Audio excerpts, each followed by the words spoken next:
Bonjour à tous, merci de regarder François. Aujourd'hui, nous sommes, émission exceptionnelle, nous sommes à Bruxelles, au Parlement européen, et je suis en compagnie de deux députés européens, avec Virginie Joron, bonjour, Bonjour. et Francesca Donato d'Italie. Bonjour. Nous allons discuter aujourd'hui, puisque elles ne sont pas les seules, mais il y a plusieurs députés européens qui s'élèvent aujourd'hui sur la question des politiques liées à la crise sanitaire. Nous allons pouvoir approfondir comment elles en sont venues à avoir ce discours-là et quel discours d'ailleurs. Qu'est-ce que vous souhaitez dire aux gens et sur quel combat menez-vous aujourd'hui? Virginie Joron. Oui, bonjour et merci d'être là et de me poser ces questions. Moi, je reviens un petit peu au calendrier, en fait, pourquoi je suis là et pourquoi maintenant je prends à corps ce dossier, parce que le 12 juillet, moi, je me souviens du discours de Macron qui nous a imposé du jour au lendemain un pass sanitaire. Et nous avions eu ce dossier aux votations et nous étions positionnés contre. Et c'est parti de là, en fait. C'est-à-dire que nous avions pris cette décision, nous avions voté contre le pass sanitaire, le certificat vert en Europe, et puis tout s'est découlé à partir de cette décision. La mise en place d'un pass sanitaire qui se révèle être un pass sanitaire de vaccination obligatoire, on le voit encore aujourd'hui. Donc à partir de ce moment-là, j'ai regardé les contrats que la Commission avait négociés. Et là, on se rend compte que dans ces contrats, la moitié du contrat de Pfizer est grisé, donc on ne sait pas quels sont les prix d'achat, on ne sait pas quelles sont les garanties, on ne sait pas les responsabilités. Et c'est à partir de cela que j'ai commencé à ouvrir le dossier. Un dossier qui manque de transparence, un dossier qui pose question. Donc du coup, et en fait, je me suis rendu compte que je ne suis pas isolée. En étant intervenue, Député européen, vous avez essayé de demander des réponses, justement? Alors, j'ai posé plein de questions à la Commission, des questions écrites. Nous avons cette opportunité, en tant que député, de poser des questions écrites. Donc, vous verrez sur mon activité parlementaire, donc des questions autour du Spoutnik, est-ce qu'elle a l'autorisation, des questions autour des contrats qu'ils ont négociés, de son accès, parce qu'encore aujourd'hui, nous n'avons pas accès à l'intégralité des contrats. Moi, j'ai reçu, il y a 2 jours, sur mes réseaux sociaux, grâce à je les remercie, des gens qui ont trouvé des contrats sur des sites alternatifs, du contrat intégral. Alors que moi, député européen, nous n'avons pas accès à ces contrats. Je trouve ça assez fou que nous puissions pas avoir accès à ces contrats, parce que c'est la base finalement. La Commission a acheté des vaccins, on ne sait pas combien. Là, il y a quelques jours, Madame van der Leyen est allée à Washington remettre le prix du meilleur businessman à qui? La présidente de la Commission européenne. La présidente de la Commission européenne a donc remis un prix au meilleur businessman, pas celui de la meilleure recherche scientifique ou de l'innovation, au PDG de Pfizer. Donc ça pose question. Aujourd'hui, il faut rassurer les gens. Il faut que les gens sachent qu'est-ce que nous faisons, nous, ici, puisque tout part d'ici, tout part du Parlement, que ça soit le pass sanitaire comme l'achat des vaccins. Nous avons donc cette responsabilité. Donc moi, en tant que députée, j'ai cette chance de pouvoir poser ces questions.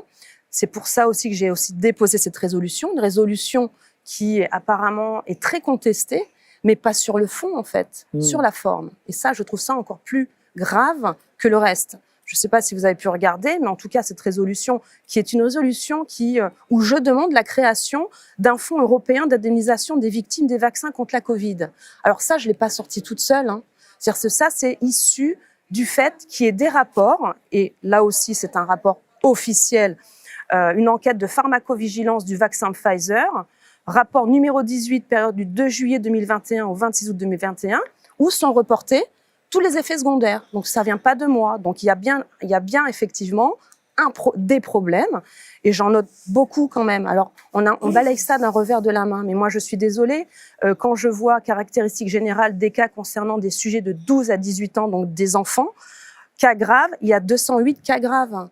Donc moi ça m'interpelle, parce que effectivement j'ai cette notion de responsabilité. Dans mon ancien métier, je travaillais pour une grande compagnie d'assurance où je rédigeais des contrats. Donc pour moi, la notion de contrat, de responsabilité, de garantie est très importante. Parce qu'aussi, en tant que parent, quand on donne l'accès ou quand on autorise son enfant à se faire vacciner, eh bien, on voudrait savoir déjà s'il y a des effets secondaires, déjà qu'on nous alerte, qu'il y ait peut-être la possibilité d'avoir des effets secondaires, et après, comment on fait? Qui va gérer ça? Et aujourd'hui, il y a cette résolution. Cette résolution, pour la petite histoire, donc je l'ai déposée. Et effectivement, beaucoup d'internautes l'ont vue. Et encore une fois, parce que on voit bien que beaucoup de personnes aujourd'hui s'intéressent à la question, se posent des questions. Et ces questions qu'ils se posent, je suis sûre qu'ils sont contents de voir que certains députés les posent. Et concernant ce sujet, j'ai été attaquée pour fake news, etc. J'en passe. Je suis désolée, cette proposition de résolution émane bien d'un député. Mon mandat est officiel, donc j'ai ce droit-là. Effectivement, ça ne vient pas du Parlement, mais maintenant, cette résolution doit être débattue en commission. Et là aussi, c'est un autre sujet. Les commissions, aujourd'hui, ne vont pas débattre de ce sujet. Et je le sais parce que des bruits de couloir traînent. Et c'est pour ça qu'il y a toute cette effervescence autour de ce sujet, parce qu'aujourd'hui, le secrétariat des commissions qui devraient regarder ce sujet ne sont pas au courant, en fait. Ils disent qu'ils ne l'ont pas reçu. Les députés qui sont dans ces commissions, pareil, ils ne veulent pas ouvrir le dossier.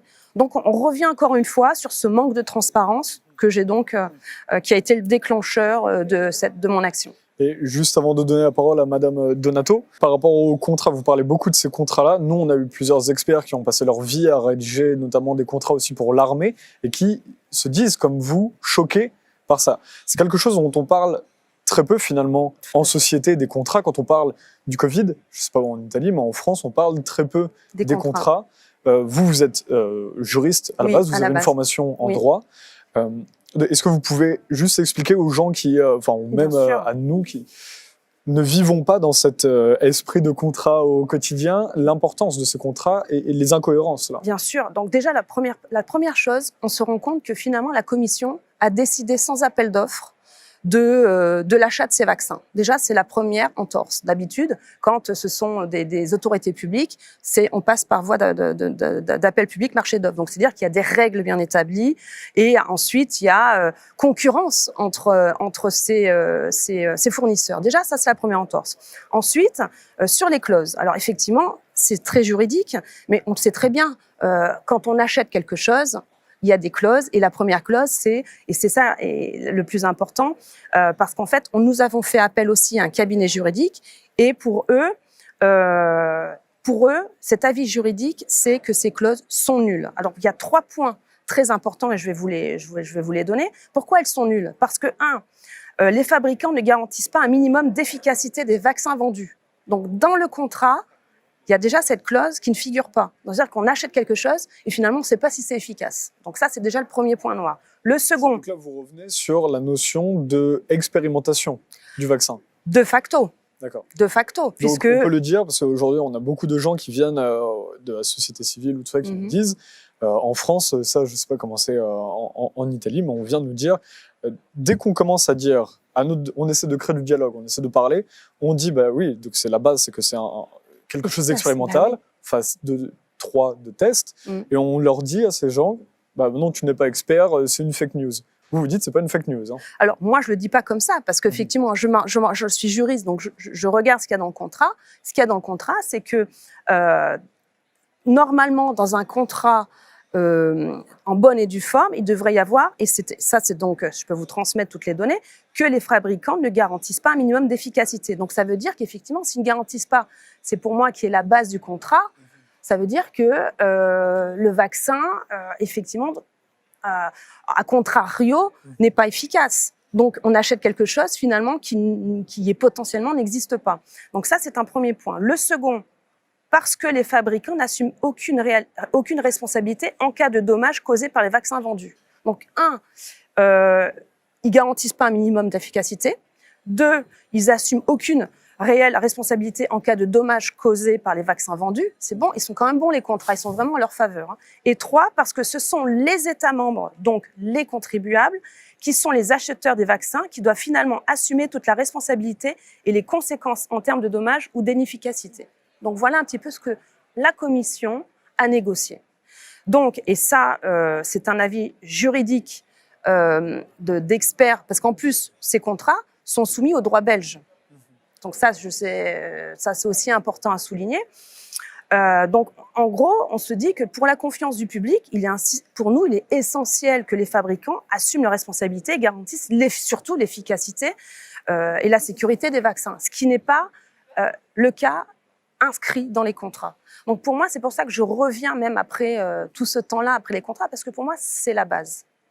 Et surtout quand on sait, et je reviens encore sur cet événement qui pour moi, j'ai cru que c'était une fake news du Gorafi quand j'ai vu que Madame van der Leyen allait à Washington remettre le prix du meilleur businessman, parce que même lui, un an à l'avance, sait qu'il va y avoir 4 milliards de doses pour lutter contre la Covid. Donc je me dis, finalement, pour savoir un petit peu ce qui va se passer demain au Parlement, il faut qu'on écoute le PDG de Pfizer, parce qu'apparemment, il sait on aura encore des problèmes liés à la pandémie l'année prochaine, puisque déjà, ils sont en train de travailler pour 4 milliards de doses à venir. Bien sûr. C'est intéressant. On reviendra sur cet épisode-là et sur les contrats juste avant. Donc, madame, pardon, on a pris 10 minutes pour l'instant. C'était important de comprendre. Est-ce que vous, en Italie, vous battez également contre ces contrats, ou est-ce que c'est plus large ou sur d'autres sujets? En Italie, il y a presque le même problème qu'on voit en France. La situation sociale, sanitaire, économique est très, très grave. Il y a beaucoup de préoccupations parmi les gens, parmi les médecins, parmi les juristes. Mais selon moi, il y a des questions qui n'ont jamais eu aucune réponse. On a posé des questions précises à la Commission auxquelles elle n'a jamais répondu avec clarité et complètement. Il y a, comme ma collègue a bien dit, un absolu manque de transparence. D'abord sur les contrats, pour les raisons qu'elle a très bien expliquées, mais aussi sur la composition des vaccins. D'accord. Parce qu'il faut rappeler que la composition des vaccins qu'on connaît est celle déclarée par les producteurs. Et jusqu'à aujourd'hui, personne, aucun laboratoire, aucune entité, aucune agence officielle a eu la possibilité d'examiner le contenu des flacons. Et cela est drôle. Cela n'est pas normal, selon moi, au moment où la responsabilité pour les effets secondaires est totalement en charge aux citoyens, aux États et à aucune autre personne, parce que rappelons qu'en Italie, par exemple, mais je pense aussi en France, les médecins vaccinateurs sont totalement exemptés de responsabilités pour les effets secondaires qui arrivent des vaccins. Et ils sont les seuls sujets qui ont l'autorité pour donner l'exemption aux personnes pour lesquelles les vaccins sont contre-indiqués suivant les indications des mêmes producteurs. Alors, il y a une situation où les personnes qui, selon leurs médecins spécialistes, ne devraient pas être vaccinées parce qu'ils vont face des risques trop hauts, sont quand même vaccinées, forcément, parce que personne leur donne l'exemption. Parce que les seuls sujets sont les vaccinateurs et ils ont reçu l'instruction de ne pas donner l'exemption à personne. La responsabilité pour les dommages provenant des vaccins qui sont documentés, parce qu'en Italie, il y a au moins 2 sujets qui sont morts après les vaccins, qui ont reçu par le tribunal la déclaration de lien causal entre le vaccin et la mort. Bien, après ça, le gouvernement a introduit l'immunité pénale pour tous les sujets vaccinateurs. Alors, il n'y a pas de responsabilité des médecins vaccinateurs, il n'y a pas de responsabilité des producteurs, il y a seulement une responsabilité de l'État qui est toutefois très difficile à obtenir comme garantie parce que les moyens pour démontrer les liens causaux est très, très difficile. Ce problème-là, les gens devraient se poser des questions par rapport à cette irresponsabilité. C'est cela que vous pensez? Mais encore, il n'y a pas la possibilité d'effectuer un contrôle de qualité sur les doses qui sont injectées aux citoyens. Et cela aussi est drôle parce que il pourrait arriver qu'il y ait des contaminations, que les doses ne sont pas préparées dans une manière correcte. Et cela pourrait causer une responsabilité quand même des vaccinateurs. Parce que si le vaccinateur a des responsabilités dans la préparation des doses, dans la administration des doses aux sujets qui ne sont pas, pour lesquels elle n'est pas indiquée, ils vont répondre selon la loi. Mais dans l'absence des contrôles de qualité qui ont toujours été possibles pour les autres médicaments, pour les produits alimentaires, etc., comment peut-on dire que ces doses sont régulières, qui sont sûres? En effet, en Japon, on a vu qu'il y a été un cas de retraite de 2 millions de doses de vaccins Moderna après que les laboratoires du Japon les ont examinés et ont retrouvé des éléments contaminants dans les vaccins, saignement métalliques, des substances métalliques. Et ils ont retiré 2 millions de doses parce qu'elles n'étaient pas sûres pour la santé. Alors, en Europe, qui est-ce qui garantit la santé des citoyens en face de ce risque? Personne. On n'a jamais reçu l'autorisation à examiner les doses et les flacons. Et cela, même si les autorités sanitaires centrales du pays, du gouvernement, ont demandé l'autorisation. Elles ont reçu une réponse négative. Mais alors là, on va vous dire que c'est des mesures d'urgence, que c'est des mesures en situation de guerre, hein, comme a dit Emmanuel Macron, en France, dans notre pays. Est-ce que ces mesures d'urgence justifient? Non, cela n'est pas possible parce qu'il n'y a aucune raison d'urgence qui peut aller au-delà de la nécessité d'assurer la santé des personnes et la sûreté des vaccins.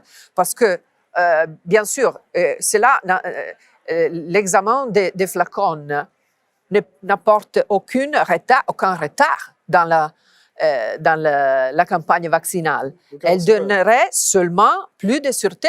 Elle serait très importante pour résoudre le problème de l'absence de confiance des citoyens dans les vaccins. La transparence, c'est la première chose. Donc alors, si on va dans votre sens, à vous deux, sur tout ce qu'on vient d'aborder, est-ce que cette irresponsabilité, c'est quoi? C'est de la malhonnêteté intellectuelle de la part des politiques? C'est de la faiblesse intellectuelle? Qu'est-ce que c'est? Je n'ai pas la réponse à cette question. Je pense que la réponse devrait être donnée par le gouvernement. Ce sont les gouvernements qui devraient dire pourquoi ils ne donnent pas cette information tellement importante. Pourquoi ils ne garantissent pas aux citoyennes des produits sûrs après une certification indépendante? Pourquoi les citoyens doivent confier dans les producteurs uniquement? Ce n'est pas la science. La science a le droit d'examiner, de vérifier, de contrôler. Alors, où est-ce la science? Donc là, vous appelez Emmanuel Macron et à venir à dire son prochain discours, c'est pourquoi est-ce qu'il y a ces autorisations?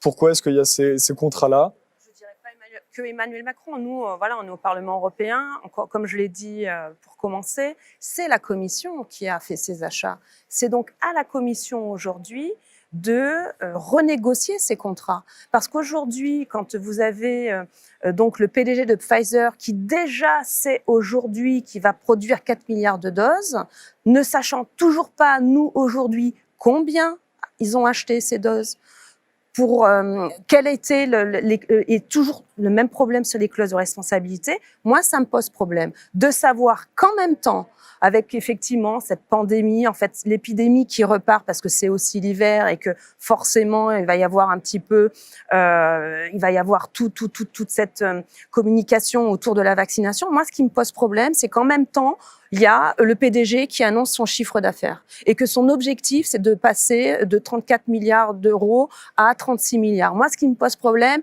c'est qu'on annonce qu'aujourd'hui, par seconde, ces laboratoires se font 1000 dollars. Donc moi, voilà. C'est indécent Ouais, pour vous. je trouve que c'est indécent parce qu'on joue pas avec la santé des gens. Moi, encore une Ils jouent fois, avec la santé des gens aujourd'hui. j'en sais rien. S'ils jouent, en tout cas, je trouve assez cynique, très cynique, d'annoncer ces chiffres d'affaires en même temps qu'on repart sur encore une période assez difficile. Et du coup, je trouve ça cynique, voire comme le fait que Madame von der Leyen aille à Washington remettre un prix du meilleur businessman.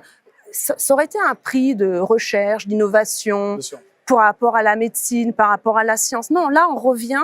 Donc, du coup, c'est pour ça que toute cette ambiance pose question, ce problème de transparence, parce que on est tous, on a 1000 raisons de se faire vacciner, comme on a 1000 raisons de ne pas se faire vacciner. Et on a besoin, nous ici, vous êtes ici au Parlement, à Bruxelles, tout vient de Bruxelles, que ça soit ce pass sanitaire, comme ces vaccins, c'est ici, il devrait y avoir des règles de base. Respect de la démocratie, c'est-à-dire que quand je dépose une résolution, on débatte du sujet et pas que tout de suite on la mette à la poubelle. C'est ça qui se passe aujourd'hui au Parlement? Oui, c'est ça qui se passe aujourd'hui.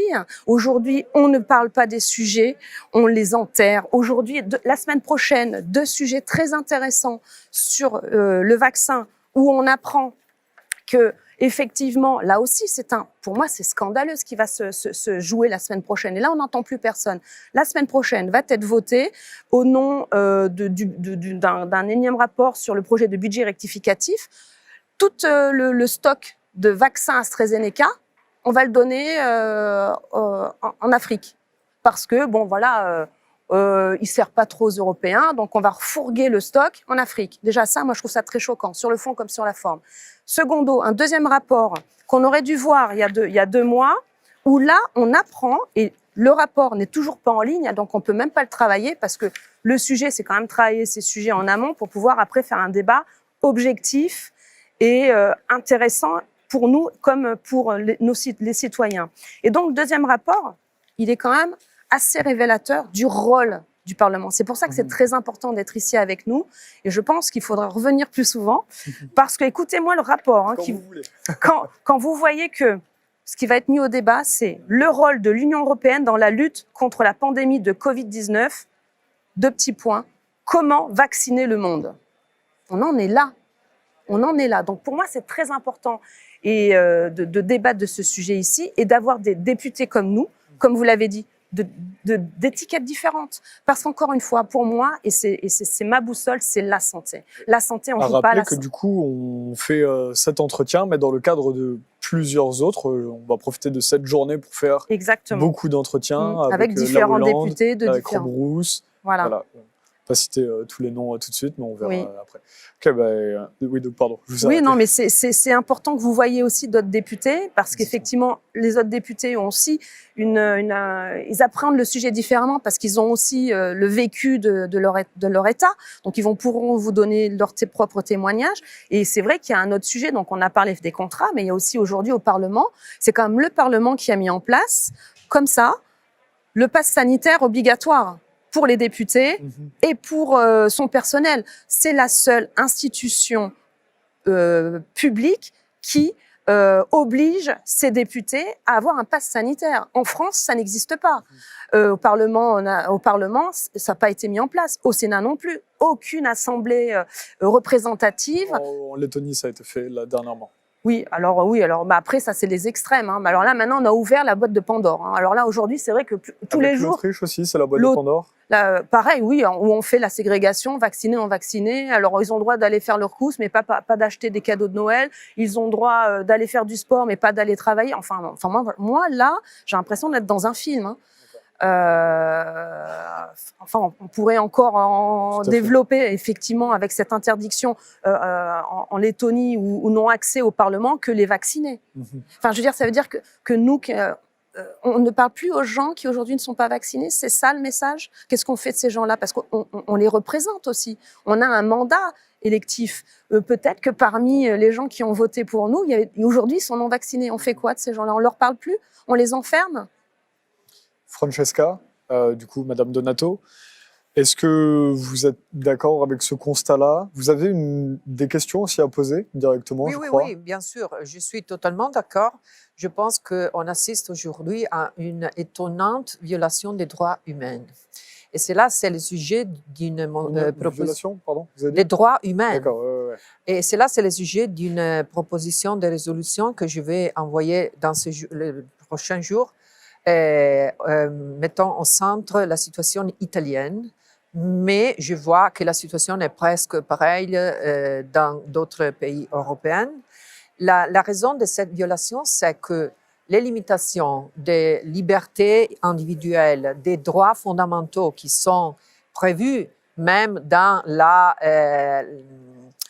Charte européenne des droits de l'homme, n'est pas soutenue par des raisons scientifiques solides et documentées. Je vous fais des exemples. Alors, la durée des passes vertes a été établie d'une manière totalement arbitraire. Le fait qu'on a décidé de reconnaître une possibilité d'accéder au milieu le plus différent, au travail, au milieu public ou au Parlement, pour les récupérer du Covid, seulement pour 6 mois depuis qu'ils l'ont récupéré, même si les documents scientifiques ont démontré que l'immunité des récupérés dure au moins 2 années. Alors, quelle est la raison scientifique de faire une distinction, une discrimination entre les vaccinés et les non-vaccinés qui ont récupéré et qui sont immunes certifiés, en imposant seulement aux personnes qui n'ont pas eu la vaccination la nécessité de faire des tests presque tous les jours pour pouvoir travailler, avoir une vie sociale complète, etc. Même pour les étudiants en Italie, même les étudiants de l'université sont obligés à montrer les passes sanitaires. Alors, c'est la première question. La seconde question, c'est, on a appris que les vaccins ont une durée de protection qui est au maximum de 6 mois, mais même moins de 6 mois. Parce qu'on a vu que beaucoup de personnes vaccinées s'infectent et peuvent être infectives pour les autres. Alors, les producteurs ont déclaré que leurs produits ont une durée d'efficace qui va de 2 mois jusqu'à 6 mois. Et encore, on a des passes verts qui donnent la possibilité d'accéder au milieu et de travailler aux personnes pendant 1 année, 12 mois. En Italie, maintenant, on va discuter de réduire la durée jusqu'à 9 mois. Mais alors, quelle est la base scientifique de cette limitation temporelle? Encore, on a décidé que la durée des tests moléculaires est supérieure à celle des tests rapides. Pourquoi? Si j'ai démontré que je ne suis pas infective aujourd'hui par un test moléculaire ou par un test rapide, pourquoi la durée de cette démonstration dure 2 jours ou 3 jours avec un test moléculaire et 2 jours ou 1 jour avec le test rapide? Comme ils appliquent ici au Parlement d'ailleurs. Oui. Le test de 72 heures qui il n'y a est pas de normalement... sens, il n'y a pas Voilà. de logique. Il n'y a pas de logique. Et cela signifie qu'il n'y a plus de droits. Et cela, pour nous qui connaissons, moi aussi, j'ai une formation juridique, j'étais un avocat avant d'être élu au Parlement. Cela, c'est la question centrale. Si en Europe, on n'a plus des droits certains garantis aux citoyens, même dans un moment d'émergence qui va durer 2 années, On a une émergence qui dure 2 années. En Italie, Si l'émergence, oui, si l'émergence n'est pas résolue après 2 années, cela signifie que la stratégie de contraste à la pandémie est totalement inutile. Alors, disons-le. Alors, il faut que les droits humains, les droits fondamentaux des personnes soient garantis par les institutions européennes et nationales. Parce que si on n'a pas ça, on n'est plus dans des démocraties. On n'est plus dans des républiques. Alors, merci pour cette présentation. Juste, parce qu'on va arriver vers la fin de l'entretien. On a réservé le plateau pour un moment, hein, pardon pour les téléspectateurs. On a encore beaucoup de questions. Juste, est-ce que en quelques phrases, vous pouvez expliquer comment est-ce que vous êtes juriste justement, vous n'êtes pas médecin ni l'une ni l'autre, ou infectiologue.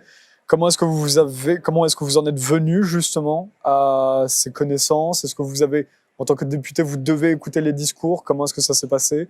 D'abord peut-être Madame Geron. Bah écoutez, moi, comme j'ai une formation de juriste, effectivement, la première chose, c'est d'essayer de décortiquer un contrat. Mais la problématique, comme tout le monde le sait, c'est que la moitié du contrat est caviardée. Après, c'est vrai que c'est notre métier de recherche. C'est aussi pour ça que quand on fait des recherches, on définit un champ très large. Donc, que ça soit des rapports aussi même de l'EMA, donc c'est-à-dire c'est l'agence médicale européenne. Donc on est obligé, c'est-à-dire que ce sont des sujets qui sont trop techniques. Comme vous l'avez dit, je ne suis pas scientifique, donc je quand même me permets de lire les rapports qui sont publics et à partir de ces données, eh bien j'essaie de faire le pulse, de comprendre et après de poser des questions écrites à la Commission européenne.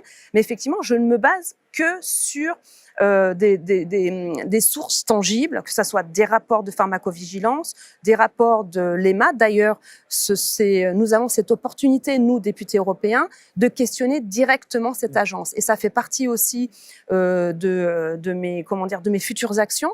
Ces rapports sont disponibles, beaucoup de ces rapports sont disponibles au public. Alors, le contrat en question négocié, il vous donne qu'une partie parce qu'il considère qu'il y a des éléments trop, critiques, donc ils ne veulent pas le diffuser. Mais je sais que maintenant, les internautes sont beaucoup plus, réactifs et ils ont leurs sources et ils vont chercher par eux-mêmes et ils ont le contrat en intégralité. Et oui, je pousse les gens qui se posent comme moi, tout simplement, des questions, à aller sur des sites de l'ARS parce qu'ils publient quand même des fois aussi, ce sont des sources sûres. Mais après, c'est à nous de faire le pulse. En fait, c'est ça. Et toute la démarche qui est faite autour de ce travail, c'est d'aller chercher les sources, de poser des questions, comme je vous l'ai dit, poser des questions des cabinets juridiques, parce qu'effectivement, la première question quand on voit un contrat caviardé comme ceux-là, c'est de dire, mais attendez, ok, effets secondaires, qu'est-ce qui se passe? Je vais où, moi, simple citoyen? Je me retourne contre qui? Est-ce que c'est la commission? Est-ce que c'est mon médecin? Est-ce que c'est l'ARS? Est-ce que c'est l'État membre? Est-ce que c'est l'infirmière? Parce qu'apparemment, quand vous faites vacciner, vous ne signez rien. Ou alors, moi, je fais un test PCR ici, décharge, s'il y a des effets secondaires. Donc, à un moment donné, c'est toutes ces questions qu'on se pose tous. Et après, on va faire notre petite recherche. Mais il y a des données qui sont faciles d'accès, et puis d'autres, beaucoup moins. Ou alors, il y en a d'autres, j'ai vu, comme le rapport cette semaine sur l'ATI, qui a été diffusé et après a été retiré. Donc, voilà. Madame Donato, comment est-ce que vous en êtes venue à assimiler ces... Oui. Alors, dès que je suis presque la seule politique italienne qui s'est vraiment exposée clairement en posant ces questions, en disant ma contrariété aux mesures introduites par le gouvernement, et beaucoup de personnes dans le monde scientifique, des médecins, des spécialistes, m'ont contacté. Ils me contactent tous les jours et ils me donnent des informations d'une manière réservée et ils me posent des questions de leur point de vue. Ils me posent des questions comme pourquoi on n'a pas reconnu la nécessité d'une investigation immunologique pour déterminer les besoins d'une vaccination aux sujets qui ont déjà récupéré du COVID. Et encore, pour être sûr qu'il n'est pas dangereux pour eux. Et aussi, pourquoi on n'a pas prévu un test immunologique sur les vaccinés pour avoir la certitude qu'ils ont développé l'immunité. On sait qu'il y a beaucoup de personnes qui ont été vaccinées qui n'ont pas aucune immunité. Et alors, pourquoi reconnaissons-nous à cette personne la possibilité d'avoir le Green Pass si on n'a aucune sûreté de leur immunité? C'est là la première question. Et alors, la question suivante, c'est pourquoi il y a la volonté de vacciner le monde, de vacciner tout le monde, Alors, même ceux qui n'ont pas... C'était la qui question n'ont que pas- j'allais poser. Parce Oui, que les oui, gens, quand ils commencent à faire un pas dans cette connaissance, leur question, c'est pourquoi est-ce qu'on nous ment? Pourquoi les médias, les politiques, les laboratoires pharmaceutiques? Pourquoi alors ces mensonges? Mais il y a aussi une question de volonté de vacciner les personnes qui clairement n'ont besoin de vaccins. Je pense par exemple aux enfants, aux adolescents qui ne courent aucun risque s'ils Alors, sont pourquoi? sains. Selon vous, pourquoi alors? Bah, selon moi, la raison c'est peut-être économique, peut-être politique. Pour la rentabilité dont on parlait avec les bénéfices de Pfizer alors, et- Ce que je vois, c'est que dans le monde où on vit maintenant, les pouvoirs législatifs, judiciaires et de gouvernement exécutif ont été remplacés par les gouvernements de la finance, de la technologie et de la communication, des médias. Alors, les sujets privés qui ont le contrôle de ces secteurs, de fait, gouvernent le monde. Ils gouvernent nos mondes. Et alors, si les gouvernements élus démocratiques n'ont plus le contrôle de la situation et ils sont contraints à suivre les demandes des environs technologiques, financiers et des médias, on n'est plus dans une démocratie. On est dans une oligarchie des privés qui décident sur nos vies. Alors, c'est une question très centrale qu'il faut poser au niveau philosophique, au niveau politique.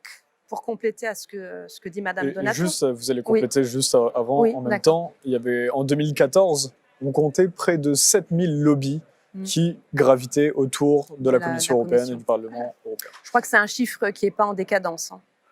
D'accord. Et est-ce que ça répond également à ce pourquoi? Je pense qu'en partie, effectivement, En ça fait, répond. ma question, c'est est-ce que le Parlement européen aussi Ah oui, mais enfin là, on parlait du pourquoi par rapport à la campagne de vaccination. Mais la question, Oui, mais c'est aussi, c'est est-ce que. au passage, la est-ce que le question- Parlement est libre aussi? Voilà, c'est ça. Est-ce qu'il y a des palais lobbies? Eh bien, moi, je me pose la question quand je vois, je reviens encore une fois, sur le fait que Madame van der Leyen part aux États-Unis remettre un prix. Moi, ça, encore une fois, je l'ai répété 2-3 fois, c'est Vous êtes choquant. au plus près, là, dans le Parlement On y européen est. pour... Et vous verrez, ici, effectivement, il y a beaucoup de lobbyistes. Ça fait partie du métier, en fait. Ça fait partie des fonctions du Parlement. Et vous verrez, si vous avez le temps d'aller sur le site du Parlement, vous avez tout un onglet sur le référencement des lobbyistes. C'est un métier officiel, lobbyiste. C'est vrai. Et ce qui est marrant, c'est que certaines commissions travaillent directement avec des lobbyistes. Donc ça, effectivement, ça fait partie du job. Maintenant, pour votre question sur c'est quoi la stratégie du Parlement européen concernant la question c'est pourquoi on veut vacciner tout le monde? Mais moi, je me pose aussi cette question quand je vois et j'ai été choquée de voir cette question en débat sur comment vacciner le monde. Est-ce que c'est le rôle du Parlement européen de se poser cette question? Pardonnez-moi Oui. si je vous Non, mais c'est interromps.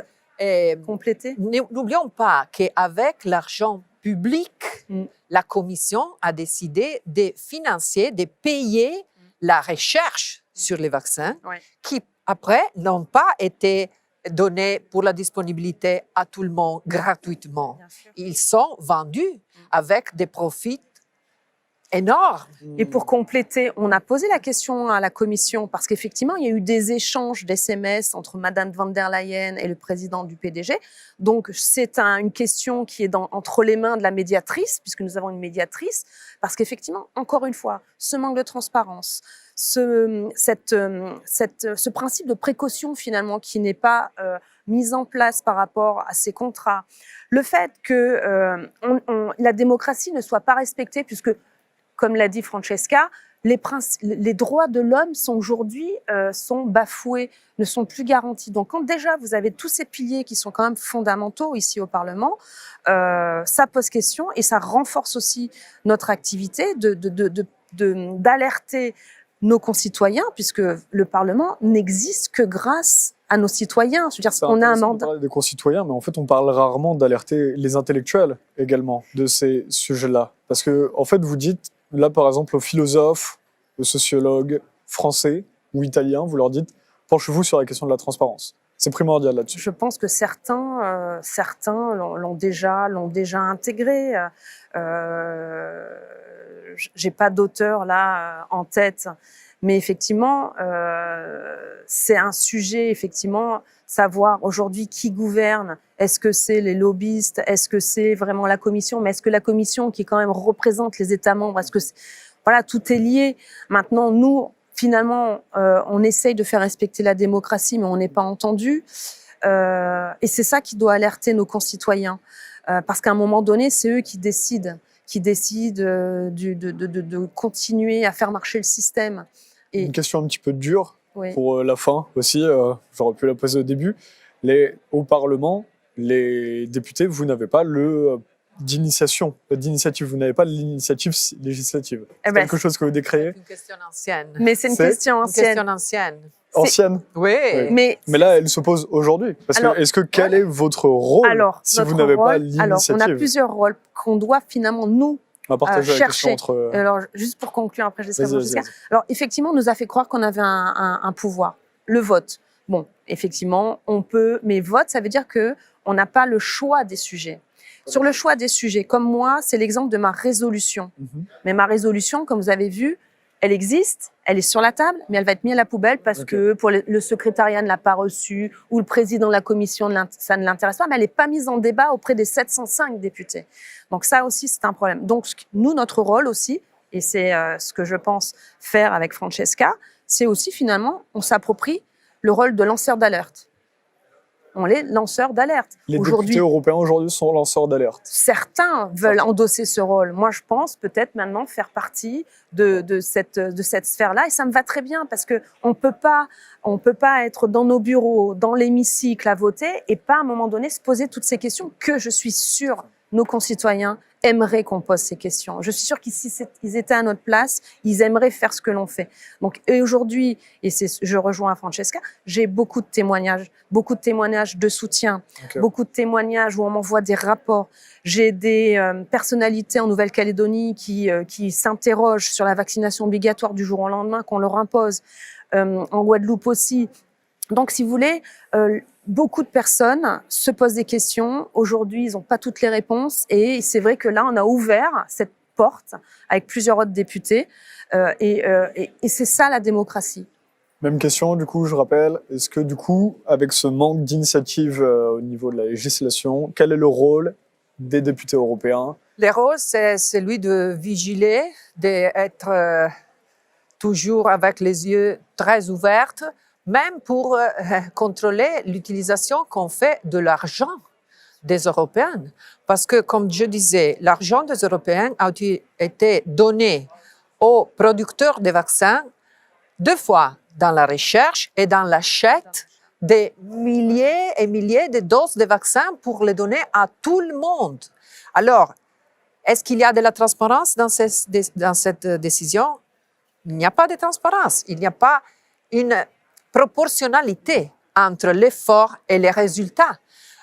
Par exemple, il y a aussi d'autres vaccins qui sont qui attendent l'autorisation à l'utilisation d'émergence. Il y a le Novavax, par exemple, les vaccins à base protéique qui ont démontré d'être bien plus sûrs et très efficaces contre le Covid. qui on a présenté la demande au début de 2021 et il n'a encore pas reçu la réponse. Pourquoi? Pourquoi si longtemps? Parce qu'ils ne sont pas Pfizer, ils ne sont pas Moderna. Alors, toutes ces questions qui n'ont pas de réponse doivent trouver une réponse. On est là pour poser des questions, pour demander tous les jours ces réponses et pour alerter les citoyens qu'il y a un gros déficit de démocratie aujourd'hui en Europe et qu'il faut intervenir à tous les niveaux, au niveau judiciaire, au niveau politique, au niveau sanitaire, pour mettre fin à cette situation qui n'est pas normale. Donc par rapport à ce que vous dites là, la question qui vient derrière, c'est la question de la souveraineté qui est notamment en France et avec le Rassemblement national encore plus. En France, on parle beaucoup du problème de souveraineté de la France face justement à l'Union européenne. Est-ce que aujourd'hui, ce qu'il se passe là, et vous décriez ce manque de démocratie, est-ce que ça sert? Est-ce que les pays sont captifs finalement de l'Union européenne? Quel constat est-ce que l'on fait? Sur cette On parle quand même de plus de démocratie. Et c'est de la part d'une députée européenne. Ouais.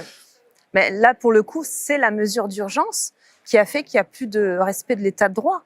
Donc, effectivement, la souveraineté... La question, c'est est-ce qu'il faut casser l'Union européenne? Est-ce que l'Union européenne sert encore le peuple? Et nous, alors je dis pas qu'il faut casser, il faut reconstruire. Est-ce qu'il faut casser pour reconstruire? Je pense que il y a des choses à casser, oui, effectivement, cette commission qui a trop de pouvoir et qui ignore finalement le Parlement, parce que c'est ça concrètement. Et donc, comme nous, c'était notre projet, nous, on veut pas casser l'Europe. On dit que c'est un bel outil, mais il faut que ça serve nos concitoyens. Il faut pas que ça serve la Commission et cette élite qui est finalement déconnectée de la réalité. Alors, encore une fois, l'image de von der Leyen en tenue de soirée à Washington.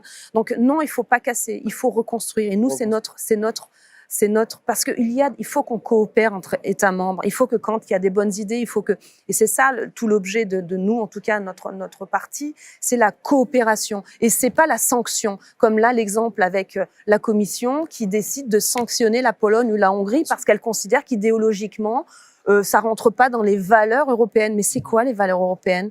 C'est-à-dire qu'il faut respecter chaque État membre, que ce soit dans la gestion de l'état d'urgence, qu'on considère être un état d'urgence pour notre propre pays.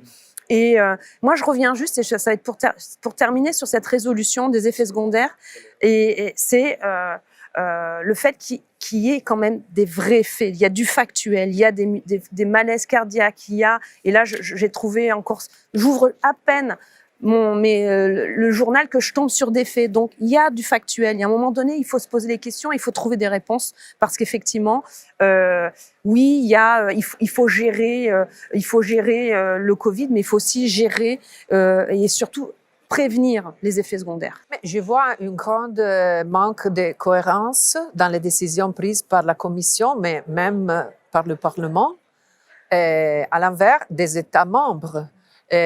Si l'Union européenne a le rôle de garantir le respect des droits humains, le respect des droits fondamentaux, l'équilibre, la démocratie, etc., bienvenue en contrôle, bienvenue des initiatives aussi fortes envers les États membres qui ne respectent pas ces valeurs. Mais s'il y a un rôle si important dans la Commission et dans le Parlement, pourquoi ne l'exerce-t-il envers les pays qui sont coupables de ces violations, comme l'Italie et comme la France et comme l'Autriche, qui vont faire des discriminations évidentes, qui ne respectent pas les principes d'égalité, qui est un des fondamentaux principes de la France et de toutes les démocraties. Alors, cette différence, cette incohérence dénonce qu'il n'y a pas un vrai respect des rôles, un vrai respect de l'importance de l'Union européenne, de son rôle. Alors, la souveraineté est reconnue seulement aux États qui font ce que les lobbies veulent. Et la même Commission, le même Parlement font ce que les lobbies demandent. Voilà. Il n'y a plus de contact entre les électeurs et les élus au Parlement et entre les États membres qui ont été représentés par les électeurs et qui sont dans les conseils et les décisions qui sont prises. Alors, qui est-ce qui représente les Européens aujourd'hui? Personne. Ouais. Seulement très peu de politiciens, très peu de députés élus qui ont encore le courage et l'hasard de dire ce que les citoyens veulent et que les citoyens demandent. Cela, c'est étonnant. Et si on voit que cette situation est présente aussi à l'étranger, aussi dans les États-Unis, on voit. Mais dans les États-Unis, il y a une situation meilleure parce que certains gouverneurs des États fédéraux ont dénoncé le président des États-Unis quand il a proposé l'introduction de l'obligation vaccinale pour travailler et pour vivre. Alors, là-bas, il n'y a plus de démocratie, il n'y a plus de liberté pour les États fédéraux, plus de souveraineté, tandis que en Italie, qui n'est pas dans un État fédéral encore, parce que l'Union européenne, c'est une union, ce n'est pas une fédération d'États, il n'y a plus de souveraineté, ni même de contrôle démocratique. Ça ne marche pas. On va devoir rendre bientôt le plateau, puisqu'on nous a réservé ce plateau pour une dernière. Donc il faut le partager avec les autres journalistes. Juste rapidement, comme on l'a évoqué, vous êtes du Rassemblement national. C'est souvent les personnes du Rassemblement national ou anciennement, comme Florent Philippot par exemple, qu'on voit s'exprimer sur ces sujets-là. Mais vous dites là aujourd'hui que des députés européens viennent de différents bords, les Verts, la gauche. Parce que comme je l'ai dit, c'est un sujet qui touche la santé. Et vous travaillez avec eux, du coup, là? Oui, bien sûr. Okay. Parce que la cause, comme dit, touche la santé, touche les enfants, et ça dépasse des lignes politiques. Je crois que voilà, on parle des droits de l'homme, on parle des choses quand même qui à un moment donné nous touchent directement ou indirectement. Donc là, on n'est pas dans la posture politique. Je pense qu'il n'y a pas que effectivement de cette partie-là où il y a des réactions. Maintenant, voilà, comme l'a dit Francesca, il faut être courageux. Parce qu'effectivement, on est tout de suite attaqué ou alors dénigré. Mais le combat est noble, je trouve. Je pense que les données et les faits nous donnent raison.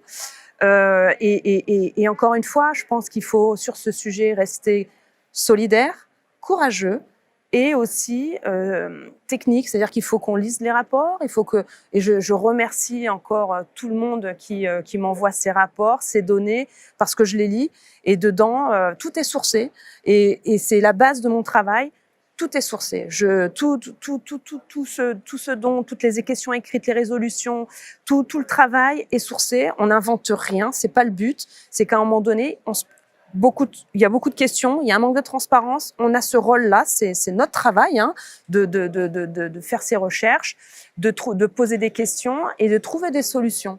Les solutions, est-ce qu'aujourd'hui, c'est le tout vaccinal? Je ne suis pas sûre que ça soit la réponse adaptée. Maintenant, encore une fois, ce n'est pas mon rôle, je ne suis pas médecin, mais à partir de toutes les données qu'on m'envoie, des témoignages, et je vous remercie parce que vous faites partie des médias qui au moins donnaient la parole à tout le monde sur le sujet, j'écoute les professeurs qui viennent sur votre chaîne parce qu'effectivement, j'apprends des choses et c'est pas des personnalités qui... C'est beaucoup, des personnalités qui ont pignon sur rue, qui sont des experts.